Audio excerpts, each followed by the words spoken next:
Moving into a new house always comes with a mix of excitement and nerves. I thought this place in Portland, Oregon would be a fresh start.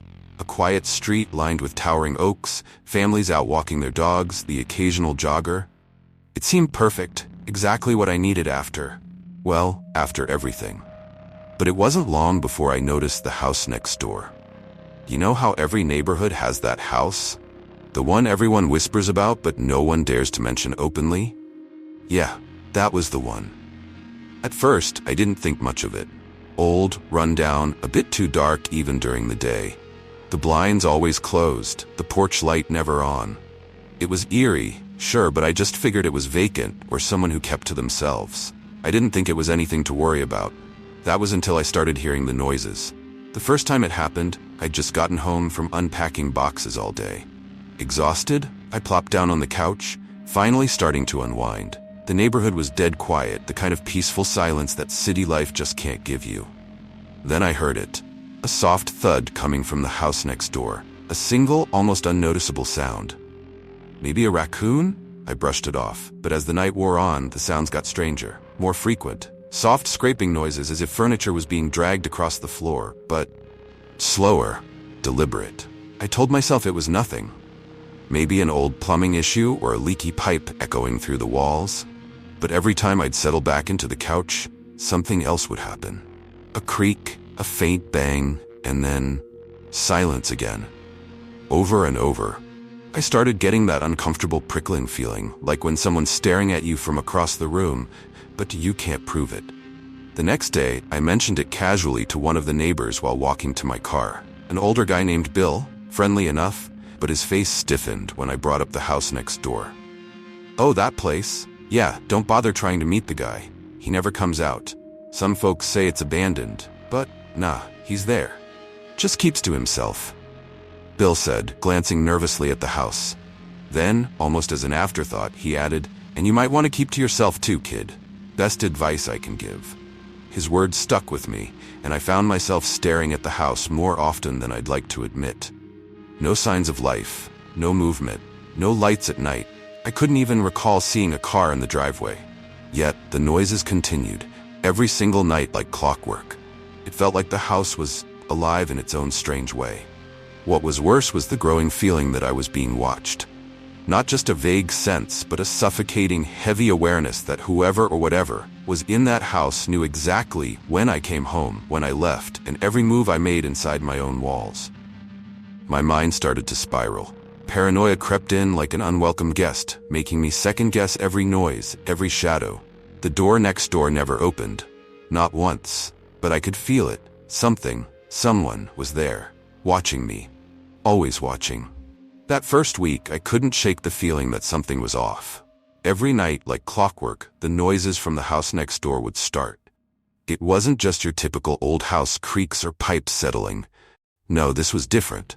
Unnerving in a way that I couldn't explain. It started around 11 p.m. every single night. A soft thud followed by scraping, like something heavy was being dragged across the floor. Then, silence. But it was the kind of silence that felt intentional, like something or someone was pausing, listening, waiting. I'd lie in bed, staring at the ceiling, trying to convince myself it was nothing. But my heart would race, and I'd feel this pressure in my chest, like the air in the room had thickened.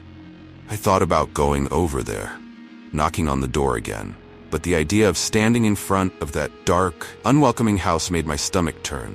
So I did nothing. The third night, I couldn't take it anymore. I grabbed my phone, intending to record the sounds. If nothing else, I wanted proof that I wasn't losing my mind. I sat in the dark, my blinds cracked just enough so I could see the house next door. The clock ticked past 11 p.m., and just like before, the noises began. Thud, scrape, silence. I hit record, my hands shaking slightly, but as soon as I did, the noises stopped. The quiet was so sudden, it was almost like whatever was making the sound knew I was listening. My heart pounded in my ears as I stared at the house, waiting for something, anything to happen. Nothing. Frustrated, I turned off the recording and sat back on the couch. That's when I saw it. Out of the corner of my eye, a flicker of movement in one of the upstairs windows.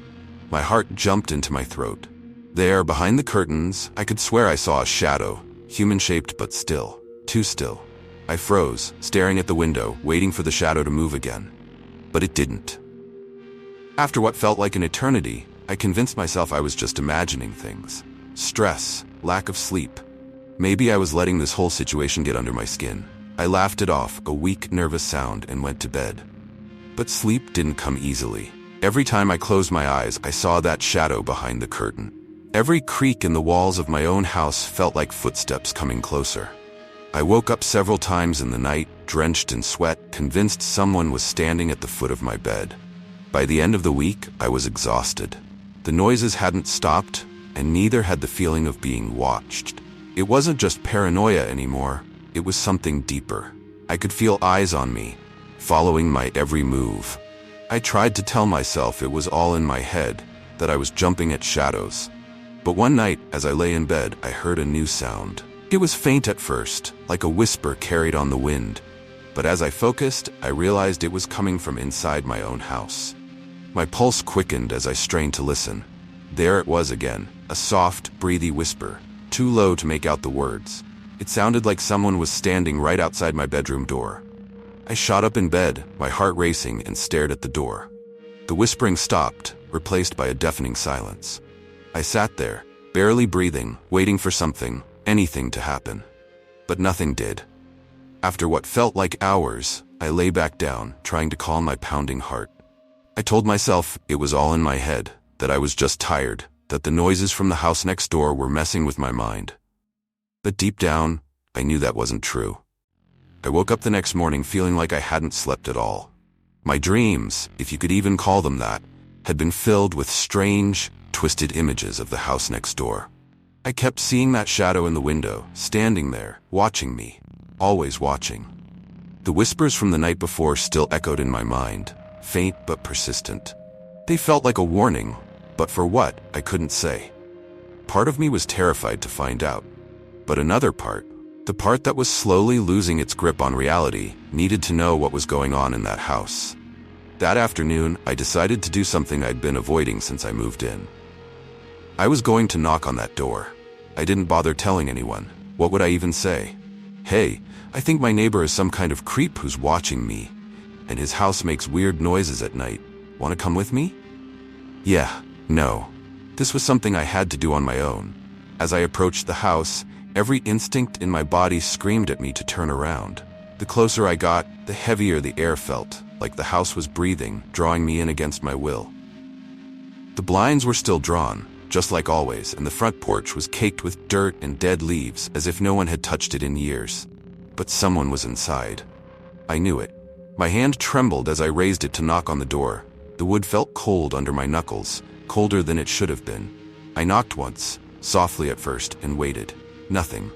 I knocked again, harder this time, and that's when I heard it. A shuffling sound. From inside. Like someone was moving, but not towards the door. No, it was deeper in the house, as if they were pacing, restless. My heart pounded in my chest, and I suddenly felt exposed, standing there on the porch like a target. I knocked one last time, louder than before. Hello? Is anyone there? The shuffling stopped. For a long, agonizing moment, everything was silent. Then, without warning, there was a loud bang from inside, as if something heavy had been slammed against the wall. I jumped back, my heart in my throat. I didn't dare move. My feet felt glued to the ground, my body frozen between the urge to run and the terrifying need to see who or what was in that house. Then the door opened. Not all the way, just a crack. But what I saw inside chilled me to the bone. The hallway beyond the door was pitch black, like the darkness had its own weight, pressing outwards. The air that drifted out was cold, almost damp, and it smelled faintly of something rotting. My stomach turned, but I couldn't look away. I leaned forward, trying to peer deeper into the house, but all I could see was shadows. I opened my mouth to call out again, but before I could, the door slammed shut with a force that made the porch rattle. I stumbled back, heart racing, my hands shaking so badly I could barely keep my balance. I stood there, staring at the door, waiting for it to open again, but it didn't. Silence fell over the house once more, but the feeling of being watched only intensified. As I backed away from the porch, I caught a glimpse of movement in the upstairs window. That same shadow, standing behind the curtains, completely still, but I could feel its eyes on me. Watching. Always watching.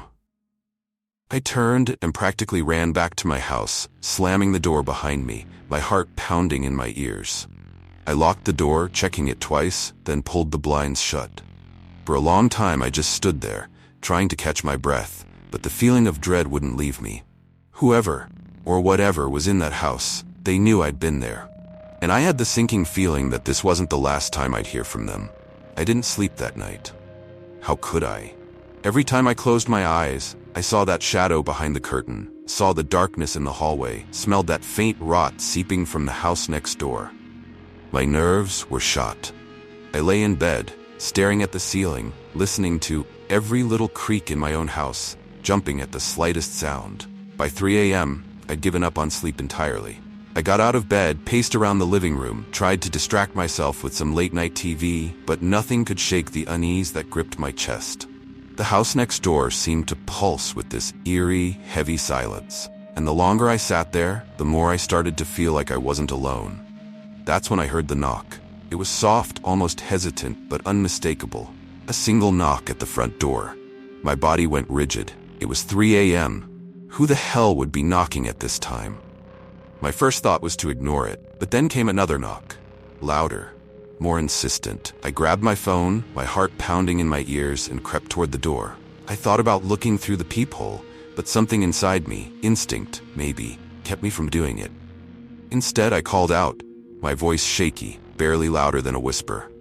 Who's there? Silence. No answer. My throat tightened as I stood there, waiting for anything to happen. Another knock came, this time so hard it rattled the door in its frame. I took a deep breath, my fingers trembling as I unlocked the deadbolt. Slowly, I opened the door a crack, just enough to see who or what was out there. The cool night air rushed in, but there was no one standing on the porch. No one. I blinked, confused. I stepped outside, scanning the empty street. The house next door stood in its usual darkness, blinds shut tight, no sign of life. The neighborhood was quiet, too quiet. A streetlight flickered overhead, casting long shadows across the pavement. But other than that, nothing. Not a single sign that anyone had been there. Just as I was about to close the door and go back inside, I noticed something on the ground. Right there on my doormat was a small, folded piece of paper. My heart skipped a beat. I bent down to pick it up, my hands shaking so badly that I almost dropped it. I unfolded the note, the paper yellowed and brittle, like it had been sitting somewhere for years. Scrawled in messy handwriting were 3 words that made my blood run cold. I see you. My breath hitched. I stared at the note, trying to process what I was reading, but my brain couldn't catch up with the terror that was creeping through me. I looked back toward the house next door. It was still, lifeless. But I knew, deep down, whoever had left that note had come from there. I slammed the door shut, locking it, checking the windows, pulling the curtains tight. I sat down on the couch, my hands gripping the note so tightly my knuckles turned white. My mind raced. Who had left it? Why? Were they watching me right now? I spent the rest of the night in that same spot, staring out the window, clutching my phone in one hand and the note in the other. Every sound, every shadow outside made my heart leap into my throat. By the time the sun rose, I was still wide awake, but the note, those 3 simple words, stayed burned into my mind. They had seen me, and somehow they wanted me to know it. The worst part? I had a feeling this was only the beginning. I didn't leave the house the next day. Couldn't. After finding that note, I was too scared to step foot outside. Every time I glanced at the door or peeked out the window, I expected to see someone or something standing there, waiting for me. But nothing happened. The day crawled by in a haze of paranoia and dread. The house next door remained silent, its blinds drawn, its secrets hidden. I called in sick to work, hoping that by the time the sun set, I'd have convinced myself it was all in my head. But as the evening crept in and the shadows lengthened, the weight of that house pressed down on me harder than ever. I knew it wasn't over. As night fell, I locked every door, every window, and drew the blinds tight. I sat in the dark, my back against the wall, trying to shake the feeling that I was being watched again. The house was too quiet, my own this time. No creaks, no humming of the refrigerator, no sounds at all. It felt like the air itself was holding its breath. Then, just as the clock hit midnight, I heard it. A soft, scraping sound. It started low, barely audible, like something dragging across the floor. I froze, my pulse racing. The sound came again, louder this time. It was coming from inside the house. I stood up slowly, straining to hear. The sound moved from room to room, as if something or someone was walking through my house. It grew louder with each passing second, until it stopped just outside my bedroom door. My heart pounded in my chest, every muscle in my body screaming for me to run. But I couldn't. I stood there, trembling, my back pressed against the wall, staring at the door. There was no mistaking it now. There was something on the other side. And then, just like that, the doorknob began to turn. I held my breath as it twisted slowly, the metal creaking as it rotated. The door opened a crack, and a cold gust of air seeped into the room. I didn't want to look. I didn't want to see what was there, but I couldn't stop myself. I stepped forward, peeking through the opening, and nothing. The hallway beyond the door was empty. But the air felt wrong, cold, heavy, and the smell, that faint rotten stench, had returned, stronger now, like it was clinging to the walls, seeping from the very foundation of the house. I stepped into the hallway, my body shaking, every instinct telling me to turn back. But something pulled me forward. I walked slowly, each step echoing in the silence. The air grew colder as I approached the living room, the darkness thicker, like it was alive, wrapping itself around me. That's when I saw the door. The front door, my front door, was wide open, and standing just outside, bathed in the pale moonlight, was the figure. It wasn't a shadow anymore. It was real, tangible, tall and gaunt, its skin pale and stretched tight over its bones, its eyes black holes that seemed to swallow the light. It didn't move, but I knew it was watching me. My legs went weak, but I forced myself to step back. The figure didn't follow, didn't come any closer. It just stood there, its gaze locked on me. Then, slowly, it raised one skeletal hand and pointed toward the house next door. I couldn't breathe. My mind screamed at me to run, to do something, but I was paralyzed. I could feel its gaze boring into me, the weight of its presence crushing the air from my lungs. Finally, I broke. I turned and ran, my heart pounding in my ears. I didn't stop until I reached the back of the house, barricading myself in the bathroom, my breath coming in ragged gasps. And then I heard it. The door next door creaked open. For the first time since I moved in, I heard it open. And footsteps, slow, deliberate footsteps, echoed through the night. They grew louder, closer, until they were right outside my house. The knock came at the door. 3 slow, deliberate knocks. I stayed frozen in the bathroom, tears streaming down my face, my heart hammering in my chest. I didn't dare move, didn't dare make a sound. The knocking continued for what felt like an eternity. Then suddenly it stopped. Silence filled the house once more. I waited, shaking, until the sun rose. Only then did I venture out, trembling as I approached the front door. The door was closed as if nothing had ever happened. No sign of the figure. No sign of anyone. But on the doormat was another note, the same yellowed paper, the same messy handwriting.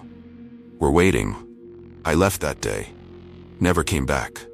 I don't know what lives in that house, but I know it's still there, watching, waiting. And whoever moves in next, they won't be alone for long. It started like any other quiet night. I had just gotten home from work, still wearing my jacket as I dropped onto the couch, exhausted. The house was still, too still, and I felt that familiar tug of unease in my chest. I always told myself it was nothing, that it was just my mind playing tricks after a long day. But this time, something was off. I heard it, faint at first, a soft creaking noise coming from upstairs. My body tensed, every nerve on edge. I live alone, so any sound that wasn't mine was wrong. The creak came again, louder this time, like slow footsteps crossing the floor above me. My heartbeat quickened, a thud in my ears that made it hard to think straight. I sat there for a minute, frozen, trying to rationalize what I was hearing. "Maybe it's the house settling," I muttered under my breath, though I didn't believe it for a second. Houses don't settle like that. I stood up slowly, my movements deliberate, trying to make as little noise as possible. The last thing I wanted was to alert whatever it was. I grabbed my phone from the coffee table, flipping it over in my hand, thinking about calling someone, anyone, but I couldn't shake the feeling that it would sound ridiculous. A grown man calling because of a few creaks upstairs? It felt stupid. But that noise didn't stop. It kept coming. Louder, closer. I crept toward the stairs, the hallway lights flickering just enough to make everything feel even more unnerving. The kind of flicker that reminded you how alone you were. Every step I took felt heavier, like the air in the house was thickening around me. And then, halfway up the stairs, I stopped dead in my tracks. There was a sound that wasn't just a creak. It was breathing. Soft, deliberate, like someone standing just out of sight, waiting. My skin prickled, and I felt a chill crawl up my spine. I wanted to run, to get out of there and never come back, but my feet wouldn't move. It was like I was rooted to the spot, paralyzed by the growing fear that someone was in my house. I forced myself up the last few steps, my hand trembling as I gripped the banister.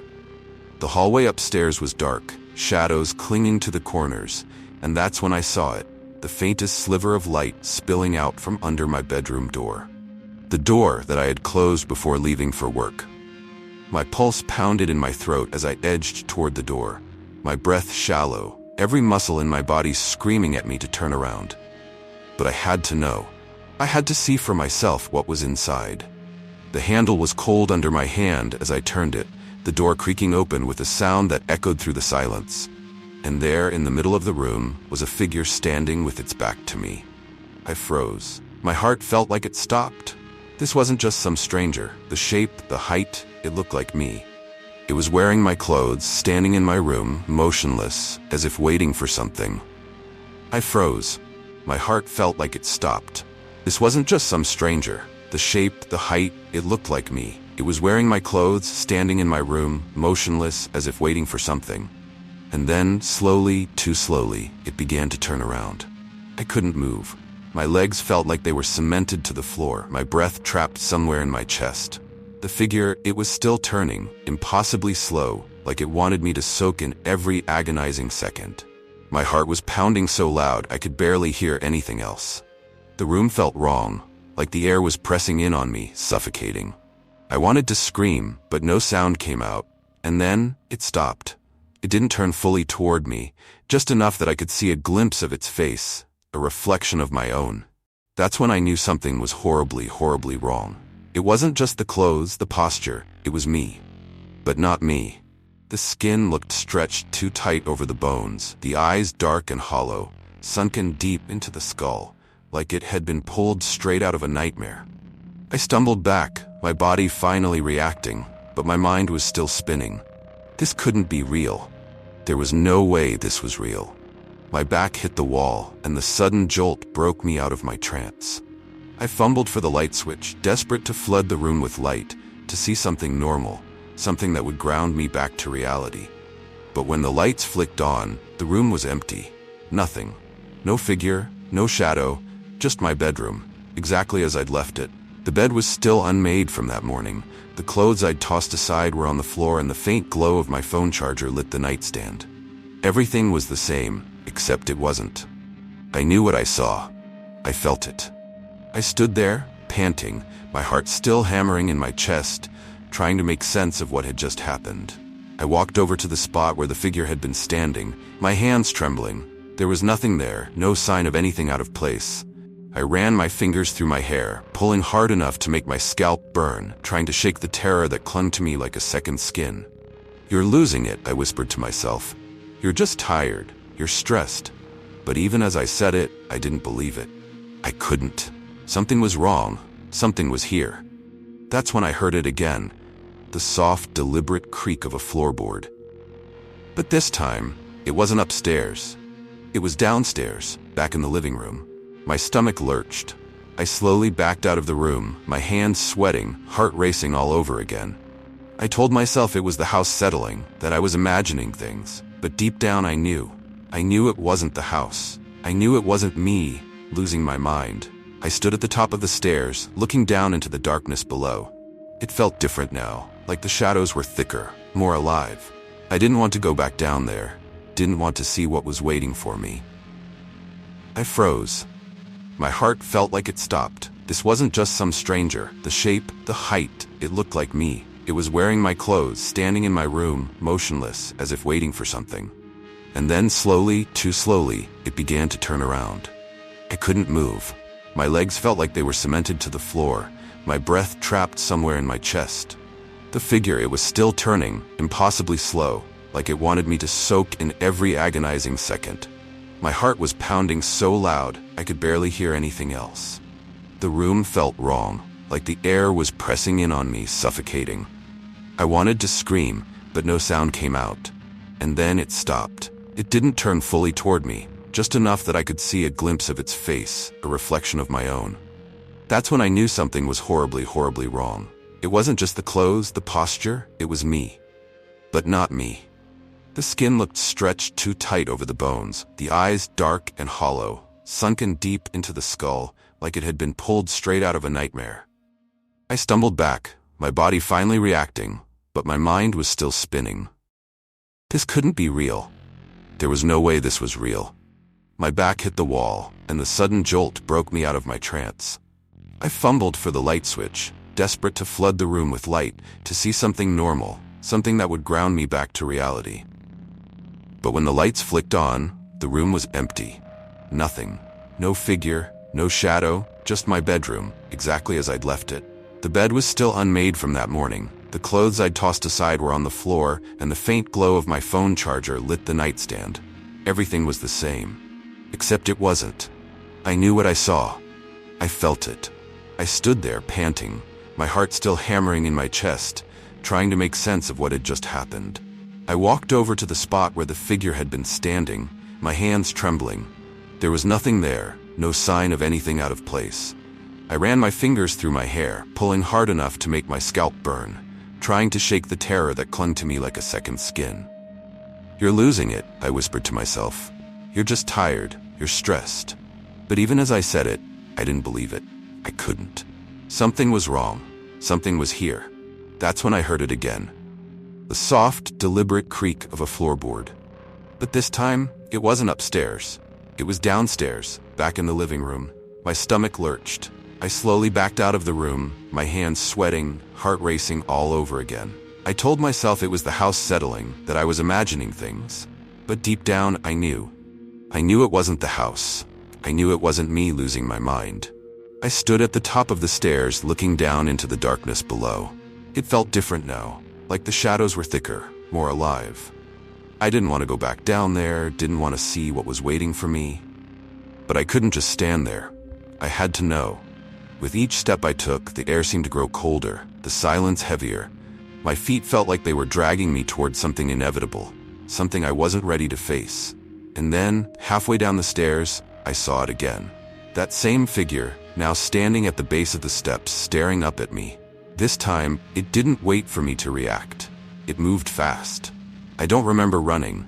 1 second, I was on the stairs, staring down at that thing, me. And the next, I was back in my bedroom, slamming the door shut behind me. My heart was going wild in my chest, like it was trying to break through my ribs. I locked the door, my fingers fumbling over the cold metal, before backing away, staring at the wood like it was the only thing standing between me and whatever that was. I was shaking. Hell, I was terrified. I couldn't explain what I'd just seen, and I didn't want to try. My brain felt like it was short-circuiting, scrambling for any logical explanation that made sense, but nothing did. I slumped against the wall, sinking to the floor, my breath coming in ragged gasps. This wasn't real. It couldn't be. I must have fallen asleep on the couch, right? I was dreaming. Yeah, that's all it was, a nightmare. But I could still feel the cold sweat on my skin, the ache in my legs from running, the pounding in my skull.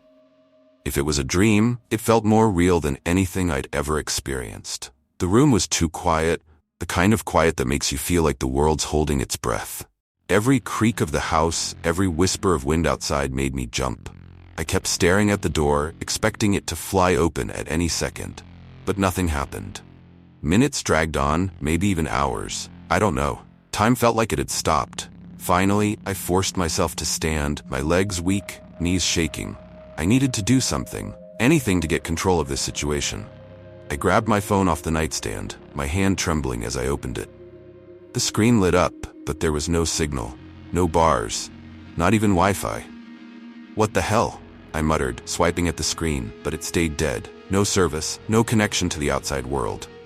Panic surged in my chest again. I couldn't call anyone, couldn't get help. I was completely alone. My mind raced, trying to figure out what to do next, when suddenly, the temperature in the room seemed to drop. It was like the air had turned to ice, my breath coming out in visible puffs. I froze, dread sinking into my bones.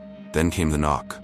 Soft, deliberate, a single sharp rap on the other side of the door. I stared at it, my heart stopping in my chest. No, that thing couldn't be here. It couldn't. I had locked the door, I had locked it. Another knock. Louder this time. More insistent. I backed away, my mind screaming at me to run. But my legs refused to move. The door handle rattled, just slightly. Who's there? My voice cracked, barely more than a whisper. I didn't want to ask, didn't want to know, but the words spilled out before I could stop them. The door didn't open. It didn't need to. The knock came again, harder now, like it was trying to break through, and that's when I heard it. The voice. It was my own. Let me in. It wasn't right. The tone, the rhythm, it was like someone was mimicking me, but not well enough. My own voice, twisted, distorted, on the other side of that thin wooden door.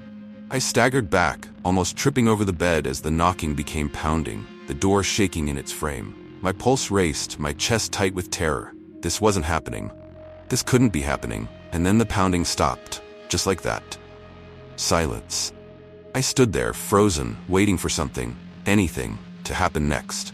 But all I heard was my own ragged breathing, the rapid beating of my heart. But then, from somewhere behind me, I heard the whisper. I'm already inside. I couldn't breathe. That whisper, it was right behind me. I spun around so fast I nearly tripped over my own feet, eyes scanning the room, searching for what? There was no one there. The room was empty, just as it had been before. My bed, the dresser, the half-open closet door. Everything was still, but I knew what I'd heard. The voice, it was mine, distorted, too close, too wrong. My skin crawled with the sensation that something, was watching me. I backed away, pressing myself against the wall, trying to steady my breath, but all I could hear was that whisper repeating in my head. I'm already inside. This wasn't possible.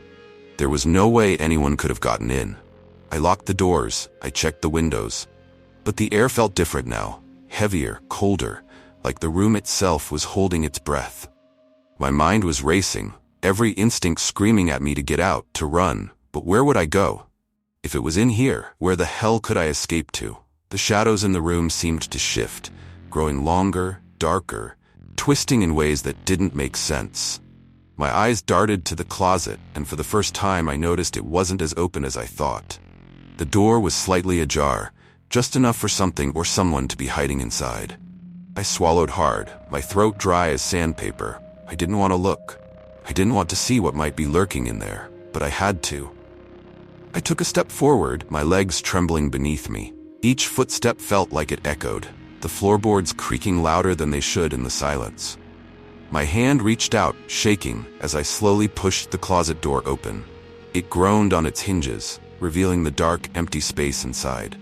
My clothes hung limply, undisturbed, nothing out of place. But just as I was about to back away, something shifted. There, buried in the shadows at the back of the closet, I saw it. A figure, crouched low, hiding. My breath hitched in my throat. It didn't move, didn't make a sound, but I could feel its presence. The air felt thick with it, pressing down on me. I took a step back, my heart hammering in my chest, but the figure didn't follow. It just stayed there, watching. Then slowly it started to rise. The shape was wrong, twisted. Its arms were too long, its head tilted at an unnatural angle, like its neck had been broken. My stomach churned with a sickening dread as it unfurled itself from the shadows, standing taller than it should, almost brushing the ceiling. And as it stepped forward into the pale light filtering through the window, I saw its face. It was mine. But not quite.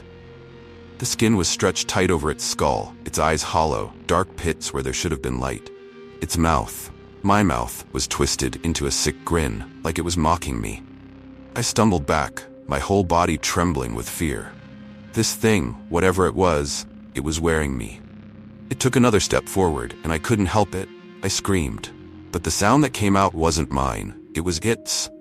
The same twisted, warped version of my voice that had whispered to me before. I turned and ran. I didn't care where, just away. My feet pounded against the floor as I bolted down the hallway, the walls closing in around me. I could hear it behind me, its footsteps too close, too fast. But when I reached the stairs, I froze. The figure was already there, standing at the bottom, staring up at me with those empty eyes.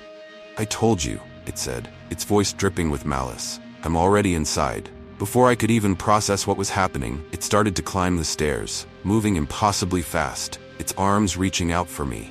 I had nowhere to go. I bolted into the bathroom, slamming the door shut just in time to hear the thing's footsteps stop outside. My whole body was shaking, my pulse pounding in my ears. I locked the door with trembling hands, but I knew it wouldn't be enough. That thing wearing my face, it wasn't bound by the rules of this world. It had already gotten inside, into my home, into my head. I backed away from the door, my eyes darting around the small room, searching for anything I could use to defend myself. My hands were shaking so badly I nearly dropped the towel rod as I pulled it from the wall. It wasn't much, but it was something. Maybe. The silence outside was suffocating. No footsteps, no movement, just the unbearable quiet. I pressed my ear to the door, listening, waiting, every nerve in my body on high alert. It wasn't there anymore. It couldn't be. Then I heard it. A faint scratching sound, like nails scraping against wood. It started slow, deliberate, right outside the door. My heart raced, my breath coming in shallow gasps. I gripped the towel rod tighter, my knuckles turning white, but I didn't move, couldn't move. The scratching grew louder, more insistent, as if it was trying to claw its way through the door. I stepped back, my mind racing, trying to figure out what to do. Run? Fight? My legs felt like lead, too heavy to move. I couldn't run. I was trapped. The knob rattled. I froze. My eyes locked on the door handle as it twisted, ever so slowly. The lock was still in place, but the metal clicked as it strained, like something on the other side was trying to turn it.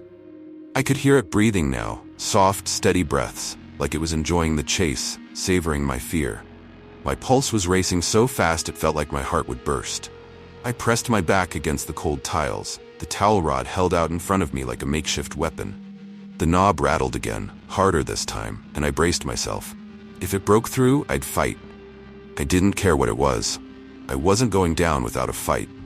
But then, just as suddenly as it had started, the noise stopped, the knob went still, the scratching ceased.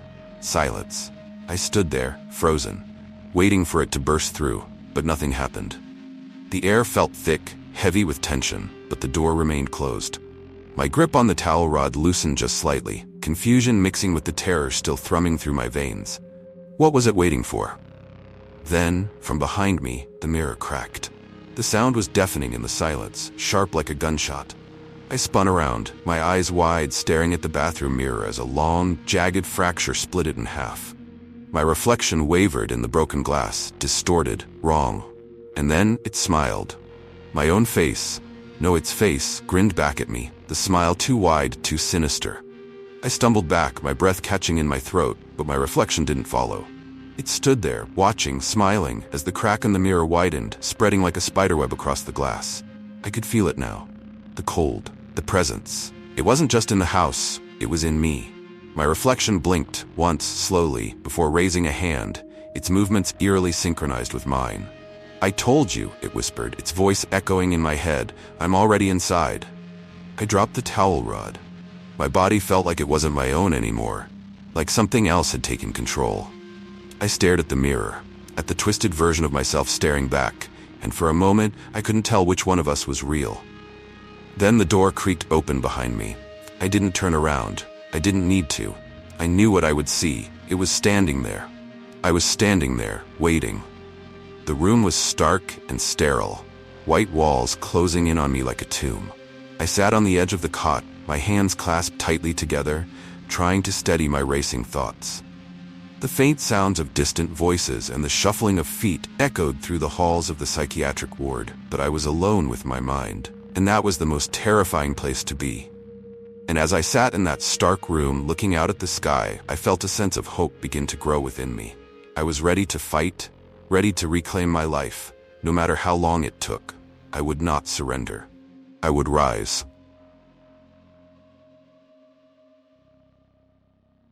Thank you for watching.